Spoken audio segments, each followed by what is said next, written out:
MLB umpires ejecting players for no reason has been a common theme for many decades, and it's about time someone calls them out on their abuse of power. Before I get into it, welcome to the War Room, a channel where I discuss all things baseball related. Subscribe to the channel if you're new, and let's get straight to it. There are easily more ejections in baseball than any other sport, and the reasoning behind this isn't very hard to figure out.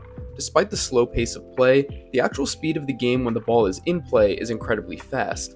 While many MLB umpires get hate, and while some of it is well deserved, being an umpire at the professional level is incredibly difficult.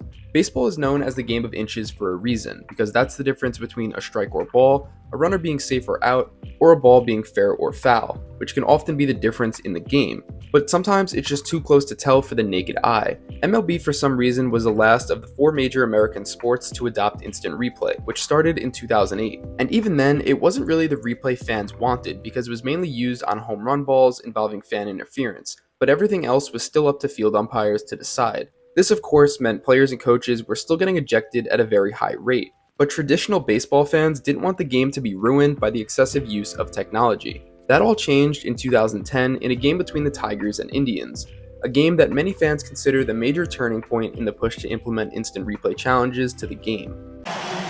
26 up, 26 down. Here comes number 27. Ground ball, right side. Cabrera will cut it off. Galarraga covers. He's out. No, he's safe.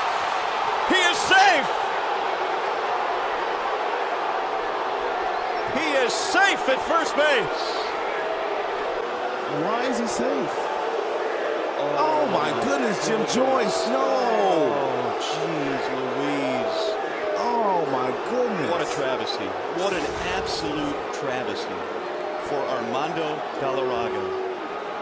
So yeah, the most impressive single game feat you could possibly accomplish as a pitcher, the perfect game, was ruined because of a terrible call by umpire Jim Joyce on what would have been the last batter. Tigers manager Jim Leyland was absolutely fuming after the game, which is easy to understand, and he needed to be held back by other umpires. Jim Joyce was heavily affected by this moment because he knew he made the wrong call and robbed Armando Galarraga of baseball history.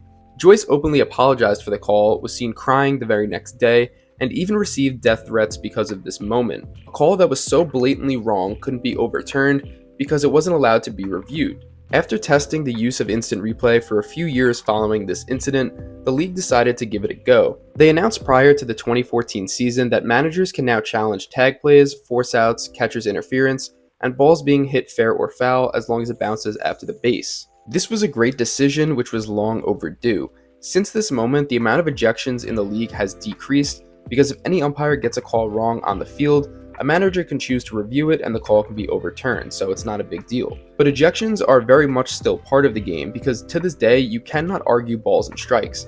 It's 100% up to the home plate umpire on what he wants to call. And this is what usually results in the most arguments and the most ejections. With the addition of instant replay, field umps really don't have that much power, while home plate umps have pretty much all the power. And the problem is they know they do. Since coaches' challenges were implemented, confrontations on the field are more rare, so when there is a confrontation, which is usually due to balls and strikes, umpires have a much shorter temper for how much they can take before making an ejection. In 2017, Marcus Stroman got ejected for talking to himself, then literally less than 2 seconds later, his catcher Russell Martin also got ejected before even saying a word.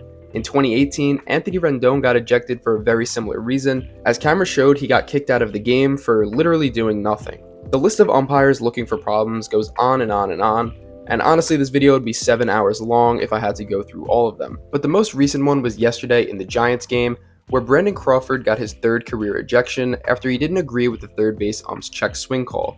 The problem was the umpire ejected him the next inning in what seemed like a mild disagreement while Crawford's back was turned to him. This has been a problem in Major League Baseball for a long time, and you'd like to see some umpires start being held accountable. We've heard it so many times that fans don't show up to games to watch these dudes make calls.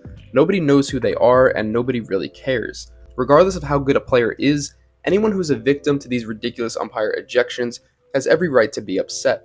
The idea of a robotic strike zone has gained traction in recent years, but if Major League Baseball really wants to cut down on ejections, they might want to put some more focus on soft umpires who can handle basic interaction. I'll agree that ejections being a part of baseball is actually a good thing because some managers actually use this as a strategy to fire their team up when they're losing, Getting an umpire's face and getting ejected for cursing him out is one thing, but when you throw a guy out of the game for just a small disagreement, that opens a whole new can of worms that really needs to be stopped. MLB pitchers and batters both know the strike zone better than the umpire does. So if they disagree, more often than not, the player is usually right. And umpires need to understand this, which is why they can't have such a short leash when it comes to players disagreeing with them. But yeah, that pretty much wraps this one up. Do you guys think MLB umpires should be held accountable for ejections like this? Let me know what you think in the comments. Like the video if you enjoyed, and subscribe to the channel if you're new.